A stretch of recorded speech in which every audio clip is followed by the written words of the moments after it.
जय Hind and hello guys, स्वागत है आपका आपके अपने YouTube चैनल ज्ञानदेह होस्ट में। और इस वीडियो में मैं आपको बताने वाला हूं दिल्ली पुलिस होमगार्ड भर्ती 2024 ऑनलाइन फॉर्म के बारे में। यहां पर गाइस आप लोगों के मन में बार बार ये सवाल आ रहा है या फिर बार बार आप ये कमेंट करके पूछ रहे हैं कि कौन कौन ये फॉर्म भर सकता है। तो आपको यहाँ पर पहले तो बताया जाएगा जो आपके मन में सवाल है उनके आंसर, और फिर जब आपको लगे कि हाँ यार अब हमारे सारे डाउट क्लियर हो गए हैं तो आप आगे इस वीडियो को देख करके इस फॉर्म को भर सकते हैं। अगर आप इसमें एलिजिबल है तो आपको वीडियो को पूरा देखना है, आपसे कोई भी मिस्टेक नहीं होगी और कोई भी आपसे सच नहीं छुपाया जाएगा। तो चलिए शुरू करते हैं गाइस। अगर आपने अभी तक वीडियो को लाइक नहीं किया तो वीडियो को लाइक कर दो एंड चैनल को सब्सक्राइब करके बेल आइकन ऑन कर लो, क्योंकि आपको आगे भी इसके बारे में सभी अपडेट दिए जाएंगे। वैसे तो मैंने इसके फॉर्म फिलअप की वीडियो बना दी थी, बट जब मैंने देखा कि अभी बहुत सारे कैंडिडेट के मन में कंफ्यूजन है तो मुझे लगा कि उनके कंफ्यूजन वीडियो के माध्यम से सभी सवालों के आंसर देकर के दूर किए जाए एंड फॉर्म फिलअप का प्रोसेस भी बताया जाए।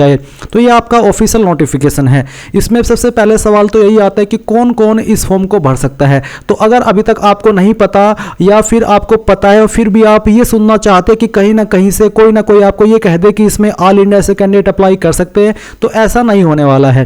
क्योंकि गाइज यहाँ पर इसमें वही कैंडिडेट अप्लाई कर पाएंगे जो कि दिल्ली के स्थायी निवासी है, यानी कि दिल्ली के रहने वाले हैं जिनके पास दिल्ली की कोई एक आईडी है इनमें से, जो कि यहाँ पर मेंशन की गई है। इसमें यहाँ पर आधार कार्ड भी लागू नहीं है और ना ही जो आपका पैन कार्ड है वो लागू है। आपके पास इनमें से कोई एक आईडी होनी चाहिए जो कि यहाँ पर मेंशन की गई है, जैसे कि आपका पासपोर्ट या फिर आपका वोटर आईडी कार्ड या फिर आपका राशन कार्ड जिसमें कि आपका फोटो भी दिया हो और नाम भी दिया हो। अगर आपके राशन कार्ड के अंदर आपका नाम है और फोटो नहीं है तो फिर आपको उसके संबंध में एक ऐसी आईडी देनी होगी जिसमें कि आपका नाम और फोटो दोनों हो। इसके अलावा फिर एक और ऑप्शन है कि आपका बैंक अकाउंट दिल्ली के अंदर जो बैंक है उसके अंदर हो और उसमें जो आपका पासबुक में एड्रेस है वो दिल्ली का हो, तब भी आप इस पर अप्लाई कर पाएंगे। तो ये चीज़ तो आपको क्लियर हो गई होगी। बिल्कुल साफ साफ कह दे रहा हूँ कि इसमें सिर्फ और सिर्फ दिल्ली के कैंडिडेट ही अप्लाई कर पाएंगे, अन्य किसी स्टेट के कैंडिडेट या फिर किसी सिटी के कैंडिडेट इसमें अप्लाई नहीं कर सकते।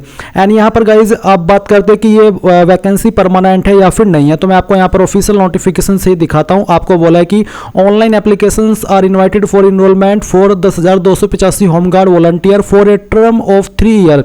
यानी कि यहाँ पर आपका शुरुआती पीरियड इसमें 3 साल का रहेगा, यानी कि अगर आप इसमें सिलेक्ट हो जाते हैं तो आपकी सर्विस 3 साल की रहेगी। उसके बाद में ये सर्विस आपकी 2 साल और भी बढ़ाई जा सकती है with 50%, 7.5% and 27% reservation for SC, ST and OBC। यानी कि इन कैंडिडेट को इतना रिजर्वेशन देते हुए ये वैकेंसी मैक्सिमम इसके बाद में 3 साल के बाद में 2 साल बढ़ाई जा सकती है, उसके बाद में ये नहीं बढ़ेगी। यानी कि टोटल आपकी 5 साल की ये वैकेंसी रहेगी, परमानेंट नहीं है। जो आपका सवाल आता है कि परमानेंट है नहीं है, तो उसका आंसर यही है कि ये परमानेंट नहीं है। आप साफ साफ देख सकते हैं, आपको लिखा गया है, आप यहाँ से खुद भी पढ़ सकते हैं। तो 2 चीज़ आपकी मेन क्लियर हो गई है। इसके अलावा आप यहाँ पर इसकी जो कंडीशन है फिजिकल की वो देख सकते हैं कि मेल कैंडिडेट की हाइट 165 सेंटीमीटर कम से कम होनी चाहिए अगर आप इसमें अप्लाई कर रहे हैं, और फीमेल की 152 सेंटीमीटर होनी चाहिए। इसके अलावा इसमें अप्लाई करने के लिए आपसे 12वीं पास की योग्यता मांगी है एंड जो एक्स सर्विसमैन है उससे 10वीं पास की योग्यता मांगी है।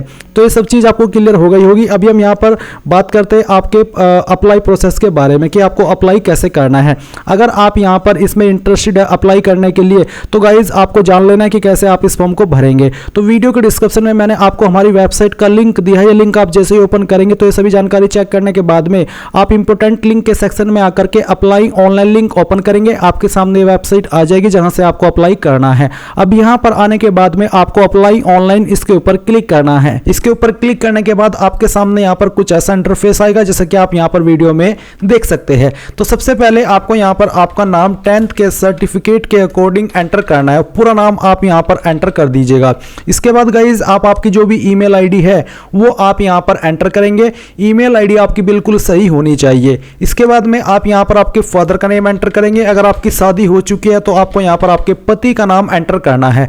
कास्ट कैटेगरी आपकी क्या है, जनरल, OBC, SC, ST जो भी है वो आप सेलेक्ट कर लीजिए। अगर जनरल है जनरल, OBC है तो OBC, SC है तो SC, तो जो भी है वो आप यहां पर सेलेक्ट कर लीजिए। इसके बाद में गाइज यहां पर जेंडर आता है, तो आपका जो भी जेंडर है मेल फीमेल वो आपको सेलेक्ट करना है। हाइट आपकी कितनी है वो सेंटीमीटर के अंदर आपको यहां पर लिख देनी है। आपका मोबाइल नंबर आपको एंटर करना है। फिर यहाँ पर आते हैं मोबाइल नंबर रिलेशन। तो यहाँ पर गाइज आपको बोला है कि एग्जाम्पल आपने खुद का नंबर यहाँ पर दिया है या फिर आपने आपके फादर का नंबर दिया है। अगर आपने खुद का नंबर दिया है तो आप यहाँ पर सेल्फ लिखिए, अगर आपने फादर का नंबर दिया तो आप यहाँ पर फादर लिखेंगे, या फिर जिसका भी नंबर है वो उसका नाम आप यहाँ पर लिखेंगे। फिर आपको आपका आधार नंबर एंटर करना है। अब आता है एक्स सर्विसमैन डिटेल। तो अगर आप एक्स सर्विसमैन है आप यहाँ पर यस करें, नहीं तो आपको नो करना होगा। इसके बाद गाइज यहाँ पर आपके सामने नीचे अन्य इंफॉर्मेशन है जहां पर है कि क्या आप x central armed police force candidate है, अगर हाँ तो यस, नहीं तो आपको नो करना है। एंड देन फिर यहाँ पर जो डेट ऑफ बर्थ आपकी है वो आपको सेलेक्ट करनी होगी। पहले यहाँ से ईयर सेलेक्ट कर ले, फिर यहाँ से मंथ, और उसके बाद में डे, तो आपकी डेट ऑफ बर्थ आ जाएगी। अब आती है कम्युनिकेशन डिटेल, यानी कि आपका प्रेजेंट एड्रेस। तो जो भी प्रेजेंट एड्रेस है आपका वो यहाँ पर आप अपना कोरेस्पोंडेंस एड्रेस में लिखेंगे। लाइन फर्स्ट 2 के अंदर आप लिख देंगे। इसके बाद यहाँ पर जैसे कि आप देख सकते हैं कि सिटी के अंदर सिर्फ दिल्ली का ऑप्शन है, जिसका मतलब ये होता है कि इसमें दिल्ली के कैंडिडेट अप्लाई कर पाएंगे। अब आपको आपका पिन कोड डालना है और स्टेट भी आप यहाँ पर दिल्ली सेलेक्ट करेंगे। अगर आपका कोरेस्पोंडेंस यानी कि प्रेजेंट और परमानेंट एड्रेस सेम है, एक ही है, तो आप यहाँ पर टिक कर दे। अगर अलग अलग है तो अनटिक करके अलग से भर दीजिएगा, पर वो भी आपका दिल्ली के अंदर का ही होना चाहिए, क्योंकि जैसे कि आप यहाँ पर देख सकते हैं कि आपको यहाँ पर अदर स्टेट के ऑप्शन एड्रेस के अंदर नहीं दिए हैं।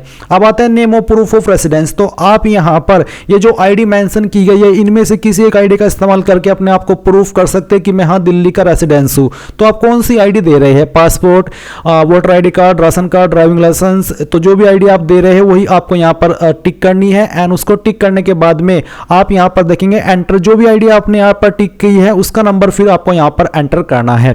अब आती है एजुकेशनल क्वालिफिकेशन डिटेल। तो सबसे पहले 10th, यहाँ पर है सब्जेक्ट ऑफ द एग्जाम। तो आपको यहाँ पर आपके जो जैसे कि आप 10th की इंफॉर्मेशन भरे तो आपको यहाँ पर 10th के सब्जेक्ट लिखने हैं, जो भी सब्जेक्ट आपके पास 10th के अंदर थे। एक एक करके सभी सब्जेक्ट के नाम यहाँ पर एंटर कर दीजिएगा। ये एंटर करने के बाद में आते हैं नेम ऑफ द बोर्ड। तो जिस भी बोर्ड के द्वारा आपने आपके 10वीं की है उस बोर्ड का नाम आप यहाँ पर लिख देंगे। रोल नंबर आपका क्या था वो आपको यहाँ पर एंटर करना है। ईयर ऑफ पासिंग, किस साल के अंदर आपने आपकी 10वीं पास कर ली थी वो साल आपको सेलेक्ट करना है, और आपकी परसेंटेज कितनी थी वो आप यहाँ पर एंटर करेंगे। अब कुछ कैंडिडेट का सवाल होगा कि सर मेरे नंबर तो CGPA के अंदर है तो मैं यहाँ पर परसेंटेज में क्या भरूँ, तो उनको अपने नंबर CGPA से परसेंटेज में कन्वर्ट करने हैं और फिर यहाँ पर उनको फिल करना है। अब आती है 12वीं की जानकारी। सेम वे में आपको बताना कि आपके पास 12वीं के अंदर कौन कौन से सब्जेक्ट थे। आप एक एक करके सभी सब्जेक्ट के नाम यहाँ पर लिख दीजिएगा। जैसे कि आपने अभी 10वीं के सब्जेक्ट लिखे हैं, ऐसे ही आपको यहाँ पर आपके 12वीं के सब्जेक्ट भी लिखने हैं। एंड ये लिखने के बाद में आपको आपका बोर्ड का नाम बताना है कि आपने किस बोर्ड से आपकी 12वीं की है। एंड इसके बाद में आपको आपका 12वीं का रोल नंबर देना है, किस साल के अंदर 12वीं पास कर ली थी वो साल सेलेक्ट करेंगे। एंड आपकी 12वीं की परसेंटेज भी एंटर कर देंगे। अगर आपने ग्रेजुएशन भी की है तो आप यहाँ पर ग्रेजुएशन की जानकारी भी भर देंगे सेम तरीके से, नहीं तो आप इसको खाली छोड़ सकते हैं। अब आते हैं बोनस मार्क्स क्लेम। तो NCC सर्टिफिकेट अगर आपके पास है तो आप बताइए कि कौन सा सर्टिफिकेट है, A, B एंड C। अगर नहीं है तो आप नो करेंगे। इसके बाद आता है सर्टिफिकेट ऑफ बेसिस और एडवांस कोर्स। तो अगर आपके पास है पार्ट टाइम इंस्ट्रक्टर कोर्स या फिर minimum 2 year civil defence advance course तो आप ये टिक करेंगे। अगर आपके पास any one course from NCDC Nagpur है तो आप ये टिक करेंगे। अगर आपके पास इनमें से कोई भी सर्टिफिकेट नहीं है तो आप नो कर देंगे। अब आता है होम गार्ड वॉलंटियर। तो अगर आप होम गार्ड वॉलंटियर है तो आप यस करेंगे, नहीं तो आपको नो करना है। एंड उसके बाद में गाइज यहाँ पर आपके सामने आएगा सिविल डिफेंस वॉलंटियर। अगर आप सिविल डिफेंस है तो आप यस करेंगे, नहीं तो आपको नो करना होगा। इसके बाद आती है फोटो, सिग्नेचर एंड डॉक्यूमेंट की जानकारी। फोटो का साइज 20 से 50 के भी रखा है और सिग्नेचर का साइज 10 से 50 के भी रखा है। फोटो के लिए इंस्ट्रक्शंस आपको मैं बताता हूं। अभी जो आप यहाँ पर वीडियो में देख सकते हैं ये आपके फोटो के इंस्ट्रक्शंस है। आपको इन दिए गए इंस्ट्रक्शंस के अकॉर्डिंग आपका फोटो बनाना है। और आप यहाँ पर ध्यान दीजिए कि आपका मेनली फोटो का बैकग्राउंड व्हाइट होना चाहिए, सिग्नेचर आपका ब्लू या फिर ब्लैक इंक पेन से होना चाहिए, और बाकी के इंस्ट्रक्शंस भी आप यहाँ पर देख सकते हैं। तो इसके अकॉर्डिंग आप यहाँ पर आपका जो इमेज है वो अपलोड करेंगे। तो सबसे पहले चूज फाइल के ऊपर क्लिक करें, जहां पर भी फोटो फाइल है वो आपको सेलेक्ट करनी है। मैं इस फॉर्म को डेमो के लिए भरा हूं तो मैं एक यहाँ पर रैंडम फाइल सेलेक्ट कर लेता हूं एंड फिर यहाँ से इसको ओपन करता हूं। तो आपका यहाँ पर फाइल का नेम इस तरह से आ जाएगा। फिर आप अपलोड के ऊपर क्लिक करके इसको अपलोड करेंगे। नाउ गाइज आपके सामने इस तरह से आपका फोटो आएगा। अब आपको आपका सिग्नेचर अपलोड करना है दिए गए इंस्ट्रक्शंस के अकॉर्डिंग। तो जहां पर आपकी साइन की फाइल है वो आपको यहाँ पर सेलेक्ट करनी है, इसको ओपन करना है और फिर यहाँ से अपलोड के ऊपर क्लिक करना है। तो आपका साइन भी इस तरह से अपलोड हो जाएगा। एंड उसके बाद में आपको left hand thumb impression upload करना है, यानी कि बाएं अंगूठे का निशान। तो आप चूज फाइल के ऊपर क्लिक कीजिए, जहां पर भी आपका थंब इंप्रेशन है वो आपको यहां पर सेलेक्ट करना है। यहां से आपको इसको ओपन करना है एंड देन अपलोड के ऊपर क्लिक करके अपलोड करना है। अब गाइस यहां पर आपके जो डॉक्यूमेंट है वो अपलोड हो चुके हैं। अब आपको यहां पर नीचे प्रीव्यू के ऊपर क्लिक करना है। इसके ऊपर क्लिक करने के बाद में आपने जो भी जानकारी भरी है वो सभी आपके सामने है। आपको यहां पर ऊपर की तरफ जानकारी चेक करने के बाद में जब लगे कि सभी जानकारी सही है तभी आप यहां पर जनरेट एंड एंटर ओटीपी इसके ऊपर क्लिक करें। इसके ऊपर क्लिक करने के बाद आपकी ईमेल और नंबर के ऊपर ओटीपी जाएगा जो कि आपको यहां पर डालना है। फिर एक कैप्चा कोड डालना है, डिक्लेरेशन के ऊपर टिक करना है एंड देन पूरी तरीके से सिक्योर होने के बाद सबमिट पर क्लिक करना है। नाउ गाइस आपके सामने इस तरह का इंटरफेस आएगा जैसे कि आप वीडियो में देख सकते हैं। यहां पर आपकी इंपॉर्टेंट इंफॉर्मेशन दी गई है, ये आपको यहां से स्क्रीनशॉट ले लेना है या फिर इसको आपको प्रिंट कर लेना है। एंड देन फिर आप यहां पर थोड़ा नीचे आएंगे और आपको यहां पर टिक करना है एंड फिर आप पे नाउ के ऊपर क्लिक करेंगे। इसके ऊपर क्लिक करने के बाद में आपको यहां पर पेमेंट के पेज पर ट्रांसफर किया जाएगा। आप अपनी एप्लीकेशन फीस यहां पर इनमें से किसी भी माध्यम का इस्तेमाल करके जमा कर सकते हैं।